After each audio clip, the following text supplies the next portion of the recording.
Halleluja. Ylistys Herralle Jeesukselle Kristukselle, joka on ylös noussut. Halleluja, ei kuolema voinut pidättää häntä, sillä hänessä ei saatana löytänyt mitään, mikä oli hänen, jolla hän olisi voinut kuoleman tuoda, vaan Herramme Jeesus Kristus todellakin voitti maailman, synnin, perkeleen ja kuoleman. Hän on ylös noussut. Hän on ikuisesti koroitettu yläpuolelle kaiken muun, paitsi itse Jumalan.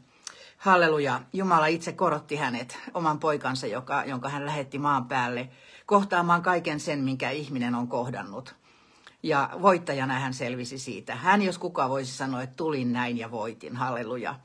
Ja me hänen kanssaan, sillä Raamattu lupaa, että me olemme hänessä voittajia myöskin. Me ollaan enemmän kuin voittajia. Ja hän, joka meissä nyt on, Pyhä Henki, on suurempi kuin se, joka on maailmassa. Halleluja. Todellakin Raamattu lupaa myöskin, että Jumala kuljettaa meitä aina voittosaatossa Jeesuksessa Kristuksessa, eli siinä voitossa, jonka Herra Jeesus on saanut maailmasta, synnistä, perkeleestä ja kuolemasta. Siinä Jumala, meidän isämme, kuljettaa meitä Kristuksessa, kun me pysymme Kristuksessa ja vaellamme hänessä. Halleluja. Mikä valtava sanoma tälle aamulle. Jälleen muistaa sitä, että Herra Jeesus on ylösnousut. Kuoleman valta on voitettu. Kuolema ei voi meitäkään pitää, jotka olemme Jeesuksessa Kristuksessa. Halleluja, valtava sanoma, valtava ilon aihe ja Pyhä Henki sinetöiköön sen oikein meidän sydämelle nyt, että me voitaisiin niin kuin todellakin oikein sisäistää ja ymmärtää ja uskoa sen, että me olemme enemmän kuin voittajia. Ja sen salaisuus tietenkin on se, että me pysymme Kristuksessa. Se voitto on hänessä, se on hänen ansiotaan, hän on sen saanut. Halleluja, mikä valtava ilouutinen, todella evankeliumi on ilouutinen.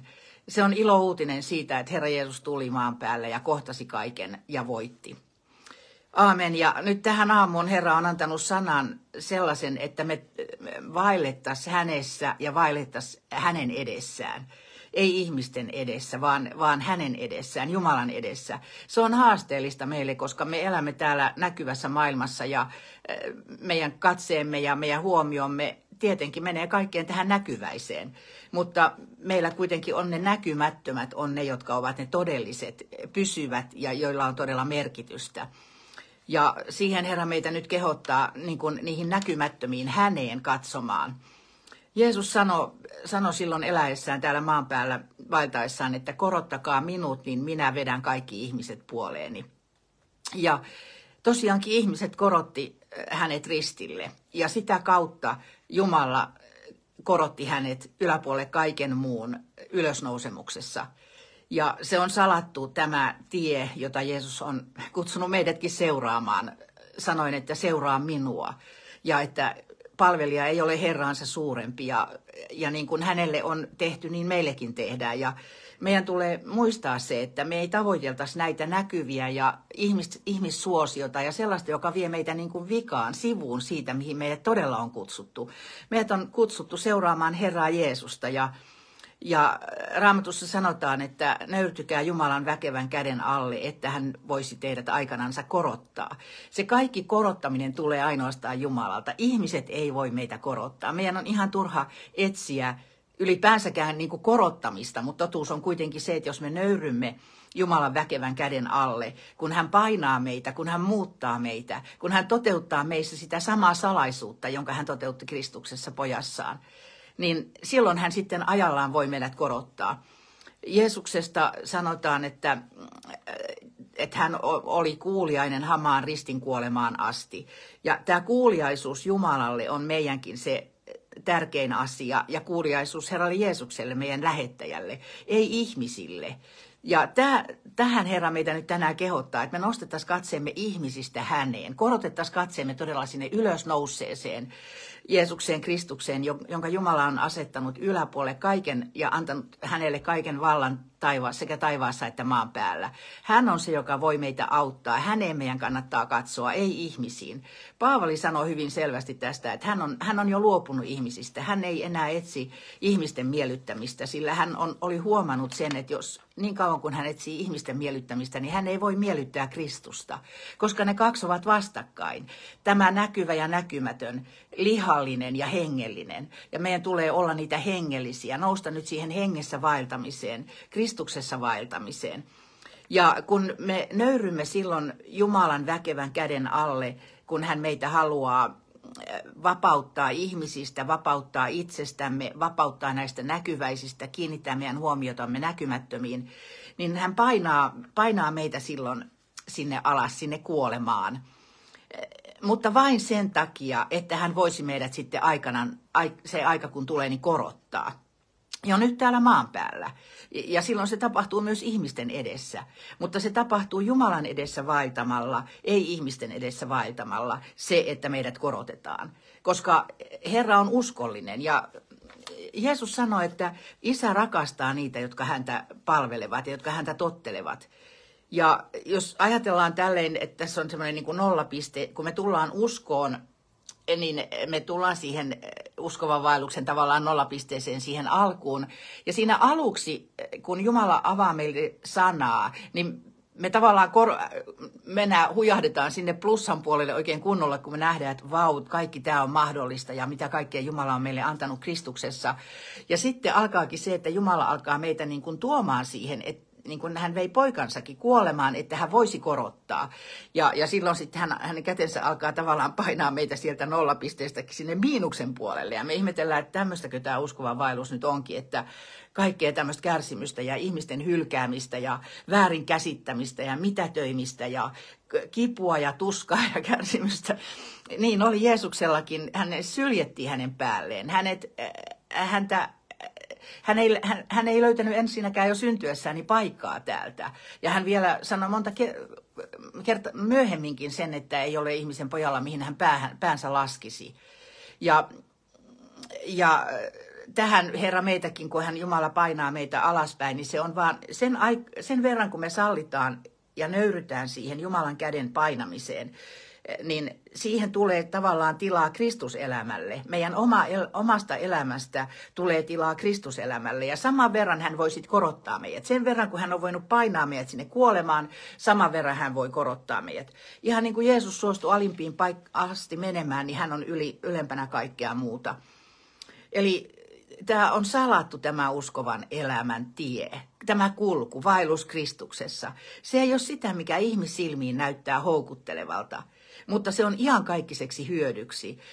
Se korottaminen on ihan eri asia kuin ihmisten mielisuosion, kun ihmiset korottaa toisensa. Se on kaikki katoavaa, sille ei ole arvoa. Mutta kun me vaellataan Jumalan edessä, niin silloin me pidetään katseemme hänessä ja me vaistomaisesti niin kuin silloin etsimme hänen miellyttämistään ja me huomioimme sen, niin kuin, mikä hänelle on arvokasta ja pystymme niin kuin erottamaan silloin Pyhän Hengen vaikutuksen meissä ja tottelemaan ja kuulemaan häntä. Daavid sanoi, että hän pitää aina Herran oikealla puolellansa. Jos ajatellaan pöytävieraita, niin isännän oikealla puolella on aina arvovieras. Ja Daavid piti aina Jeesuksen niin kuin arvon siinä ensimmäisellä sijalla niin kuin elämässään, että hän jatkuvasti oli yhteydessä Herraan.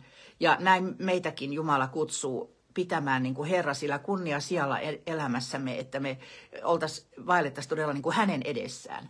Siinä on aikamoinen ero, että vaelletaanko me ihmisten edessä vai vaelletaanko me Jumalan edessä.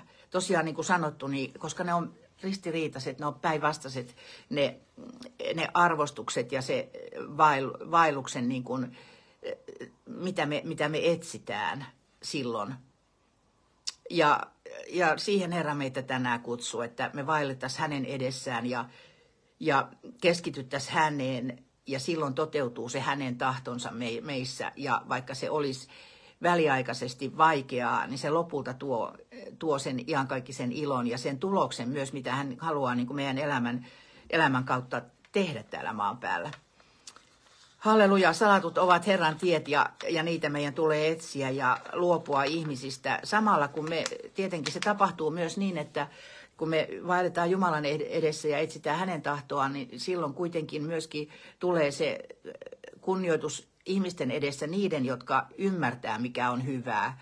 Kyllähän niin kuin alkuseurakunnan apostoleista esimerkiksi, jotka siellä Salomon pylväskäytävässä kokoontui, niin, ja alkuseurakunnastakin, että he olivat kaikkien ihmisten suosiossa ja heitä kunnioitettiin ja heissä oli se Herran pelko.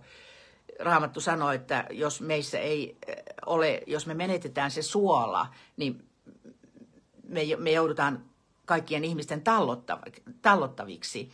Ja kyllä se niin kuin seurakunnan kunnia ja uskovien kunnia niin kuin täällä maailmassa ja ihmisten keskuudessa, niin kyllä se tulee ainoastaan siitä niin kuin Herran pelon kautta. Sitä kautta kyllä ihmiset sen tajuaa, jos me todella niin kuin kunnioitetaan Jumalaa ja vaelletaan hänen edessään ja ollaan uskollisia hänelle ja pyritään niin kuin hänen tahtoansa täyttämään, eikä mennä siihen ihmismielen mukaan. Kyllä ihmiset sen tajuaa ja siitä tulee se todellinen kunnioitus ja siitä tulee se niin kuin Kristuksen seurakunnan todistus Jeesuksesta Kristuksesta. Ja totta kai kun tämä aika menee eteenpäin, että loppua kohti pimenee, valkeus vaan kirkastumistaan, niin tämä maailman pimeys on meille haaste. Ihmisten luopuminen Jumalasta ja Jumalan sanasta on meille uskoville haaste uskaltaa kumminkin niin kuin, vaeltaa Kristuksessa ja olla uskolliset hänelle. Ja siihen hän meitä todellakin tänään kehottaa. Hän on ylösnoussut, hän on korkeammalla kaikkea muuta ja hänessä meilläkin on se toivo just kaikkeen siihen voittoon, mitä me täällä maan päällä voidaan kohdata haastetta ja ihmisiltä sekä maailmalta. Joten se on se Herran sana meille tänään, kun Herra Jeesuksen ylösnousemusta juhlimme ja voittoa, että me pitäisimme katseemme hänessä jatkuvasti ja vaeltaisimme Jumalan edessä ja luopuisimme ihmisistä. Se on iankaikkaiseksi hyväksi. Totta kai rakkaudessa vaeltaa ihmisten kanssa, mutta ei mennä heidän mielensä mukaan eikä heitä miellyttää, vaan miellyttää meidän lähettäjäämme, jonka edessä me kerran seisomme vastuussa siitä, miten me täällä maan päällä vaelsimme ja miten me asioimme niillä leivisköillä ja kaikella sillä armolla, mikä hän on meille antanut. Aamen. Olkoon hänen nimensä iankaikkisesti ylistetty ja hänessä meilläkin on voitto. Vaelletaan siinä voitossa, vaelletaan Kristuksessa, vaelletaan hänessä ihan sinne perille taivaan kotiin asti. Oikein siunattua pääsiäispyhiä tästä eteenpäinkin ja nähdään taas ensi sunnuntaina, jos Herra suo. Hei hei.